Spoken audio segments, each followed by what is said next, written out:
Everyone, welcome back to the channel. तो जैसा कि आपने सब जगह सुन लिया होगा that NEET 2022 is very very near. कोई कब कह रहा है, कोई कब कह रहा है। मैंने तो जगह मई फर्स्ट वीक भी पढ़ा। सो मतलब ये है कि एग्ज़ाम बहुत ज़्यादा दूर नहीं है। तो इस टाइम पे स्केयर्ड ऑफ फिज़िक्स वाला जो मैसेज है वो बहुत ज़्यादा बढ़ जाता है सबके इनबॉक्स में। सो ऑब्वियसली सब डरते हैं फिज़िक्स से, स्पेशली व्हेन एग्ज़ाम नियर है। तो मैं यहाँ पे लेके आई हूँ कुछ easy kill high weighted chapter. Easy kill मतलब जिन्हें पढ़ना आसान है, जो आसानी से या फिर जल्दी से कंप्लीट हो जाएंगे with lot of question practice also. And इनकी वेटेज जो है एग्जाम में बहुत ज़्यादा हाई है। 25 से 30, 25 to 30 क्वेश्चन अगर आ रहे हैं इन चैप्टर्स से, तो इसका मतलब है ये 120 मार्क्स स्ट्रेट दे रहे हैं आपको।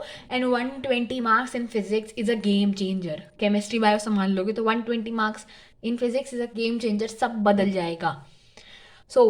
सबसे पहले शुरू करते हैं सबसे इजी चैप्टर जिसको मैं मानती हूँ, सेमीकंडक्टर्स। इसमें टफ से टफ क्वेश्चन भी वो आएगा जो पिछले 10-15 सालों में आ रखा है, इसलिए इसमें कुछ टफ नहीं है। सेमीकंडक्टर से 2 से 3 क्वेश्चन हर बार आते हैं, पर हम 2 मान लेते हैं। फिर आता है मॉडर्न फिजिक्स। ये जो चैप्टर है ये 12th में बहुत बच्चे आराम से पढ़ लेते हैं। And modern physics is very important also. Modern physics में आपका आ जाता है वो डुअल नेचर ऑफ रेडिएशन वाले चैप्टर्स। तो उस चैप्टर से आते हैं 4 to 5 क्वेश्चंस। जी हाँ, उस एक चैप्टर से 4 to 5 क्वेश्चंस आते हैं। Dual nature of radiation is very very important chapter. फिर आ जाता है हमारा ऑप्टिक्स। रे ऑप्टिक्स और वेव ऑप्टिक्स होते हैं इसमें। रे ऑप्टिक्स से हमेशा 2 क्वेश्चन, वेव से हमेशा 2 क्वेश्चन देखे गए हैं, इसलिए ऑप्टिक्स को मिला के 3 to 4 क्वेश्चन हम मान सकते हैं।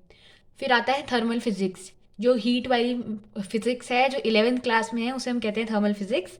एंड वो भी बहुत बहुत बहुत इंपॉर्टेंट है और इजी भी है। अच्छा, इन चैप्टर्स के मेरे पास फॉर्मूला नोट्स भी हैं, अगर आपको चाहिए हो तो मैं दे सकती हूँ। यानी जो इनके फॉर्मूलाज हैं वो शॉर्ट नोट्स बने हुए उन फॉर्मूलाज के। फिर आता है ग्रेविटेशन। ग्रेविटेशन से 1 या 2 क्वेश्चन आ जाता है, एक भी आए तो भी बहुत बहुत बहुत इजी चैप्टर है। इसके 4-5 फॉर्मूलाज हैं, उस पर ही सारे क्वेश्चन होते हैं और क्वेश्चंस भी फिक्स होते हैं हर साल। तो ग्रेविटेशन बहुत इजी चैप्टर है और इससे आ जाते हैं 2 क्वेश्चन। थर्मल फिजिक्स से अगर मैं कहूँ तो आ जाते हैं 5 से 6 क्वेश्चन। थर्मल फिजिक्स बहुत इंपॉर्टेंट है, हीट इंजन वगैरह, और आसान भी। फिर आता है हमारा waves and S. Waves and SHM से कुछ फिक्स्ड क्वेश्चंस आते हैं, जैसे सिंपल हार्मोनिक मोशन में टाइम वगैरह का क्वेश्चन आता है, टाइम पीरियड का, और ऑर्गन पाइप का क्लोज ओपन, ये वाले क्वेश्चंस जो हैं वो फिक्स्ड होते हैं। घुमा फिरा के ऐसे ही क्वेश्चन आते हैं और दोनों से मिला के 3 से 4 क्वेश्चंस आ ही जाते हैं। फिर आता है इलेक्ट्रोस्टैटिक्स। ये है चैप्टर 1 क्लास 12th का। इलेक्ट्रोस्टैटिक्स क्लास 12th का चैप्टर 1 है। ये मैंने इसलिए मेंशन करा क्योंकि आप लोगों ने बहुत दिन दे के इसको पढ़ा होगा, इसलिए कि चैप्टर बड़ा है और थोड़ा सा न्यू होता है। पर फिर भी क्योंकि स्टार्टिंग में बच्चे ज़्यादा पढ़ते हैं, क्योंकि सब यही सोचते हैं कि अच्छा करेंगे 12th में, सो ये चैप्टर बच्चों को इजी लगता है। और इलेक्ट्रोस्टैट से 2 से 3 क्वेश्चंस आ जाते हैं। सुपर इजी क्वेश्चंस होते हैं, सुपर इजी क्वेश्चंस। और आपने ऐसे क्वेश्चन देखे जरूर होंगे क्योंकि स्टार्टिंग में आप ज़्यादा क्वेश्चंस करते हो। फिर आता है current. Current electricity. Current electricity आपने बहुत जगह सुना होगा, बहुत ज़्यादा इंपॉर्टेंट रहता है और फॉर्मूला बेस्ड क्वेश्चंस बहुत सारे आते हैं। सो 3 क्वेश्चंस आते ही हैं इसमें से, 2 से 3 क्वेश्चंस। और इसमें डिवाइसेस भी हैं 2, मीटर ब्रिज एंड पोटेंशियोमीटर। सो दोनों में से एक डिवाइस से क्वेश्चन आता है। एक जो इनका ड्रिफ्ट वेलोसिटी का फॉर्मूला है, बहुत सारे ड्रिफ्ट वेलोसिटी, करंट डेंसिटी, एक उन फॉर्मूला से क्वेश्चन आता है और एक थोड़ा अलग क्वेश्चन आ जाता है हर बार जो वैरी करता है। फिर आते हैं ईएमआई और एसी। ये हैं 12th के काफ़ी इजी चैप्टर्स। ईएमआई पढ़ा होगा तभी एसी आता है। ईएमआई और एसी दोनों बहुत ही इजी हैं और इनमें ज़्यादा कुछ है नहीं। इनको आप थोड़ा टाइम देके अच्छे से सीख सकते हैं। इनमें से भी 3 क्वेश्चंस मान लेते हैं कि आ जाते हैं, 2 से 3 क्वेश्चंस आ जाते हैं। फिर आ जाते हैं हम काइनेमैटिक्स में। सो अगर आपने देखा होगा कि 11th में जो चैप्टर है जो आपको थोड़ा सा तंग कर रहा होता है वो काइनेमैटिक्स है, उसमें भी बच्चे ज़्यादा टाइम देते हैं। और ये 9th में भी हमने पढ़ा होता है, इसलिए हम इसे ईजी कंसिडर करते हैं। प्लस इससे जो क्वेश्चन आते हैं वो ईजियर साइड पे ही आते हैं। पिछले साल ईजियर साइड वाले नहीं आए थे, पर ऐसा भी नहीं था कि बच्चों ने वो क्वेश्चन देखे नहीं थे।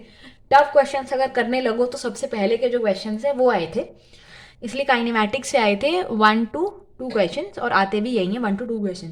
फिर आता है हमारा moving charges and magnetism. Magnetism unit का फर्स्ट चैप्टर है ये क्लास 12th में।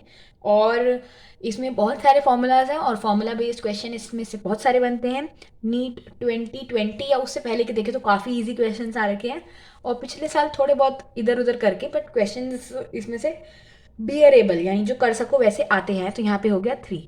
इनमें से रफ आइडिया लेके कुल मिला के मैं निकाल लूँ तो 25 to 30 क्वेश्चंस बन ही रहे हैं, यानी 120 मार्क्स इनमें से आ ही रहे हैं, which is very very easy.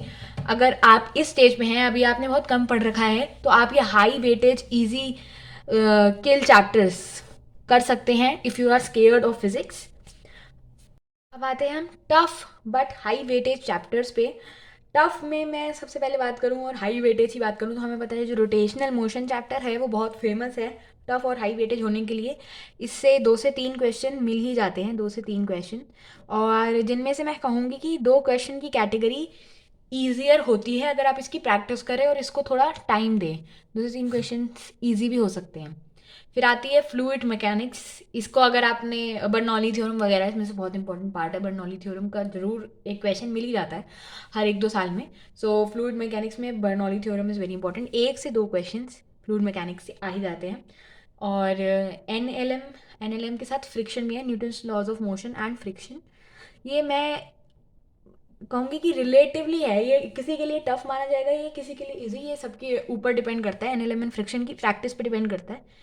एक क्वेश्चन तो इससे फिक्स होता है, और जो इसमें ऐसे वाले जो क्वेश्चन होते हैं ना, इस तरह वाले, वो बहुत कॉमन है, इसमें ज़रूर आते हैं। और उसमें जो रिजल्ट निकल के आता है ना विदाउट एनी डिजिट्स, जो लेटर्स में रिजल्ट निकल के आते हैं वो ज़रूर आते हैं, वैसे वाले क्वेश्चन ज़रूर आते हैं। 2017 में भी आया हुआ था। फिर आता है वर्क एनर्जी पावर। ये अगेन डिपेंड करता है अगर आपने इसकी प्रैक्टिस कितनी करी है, कितनी आपकी इसकी कॉन्सेप्ट क्लियरेंस है, कितनी अंडरस्टैंडिंग है।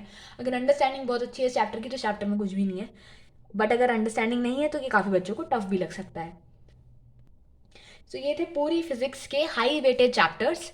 अब हम देखेंगे पूरी फिजिक्स के low weightage chapters, low weightage जो टफ है एंड लो वेटेज जो इजी है, in the next video. So don't forget to like, share and subscribe.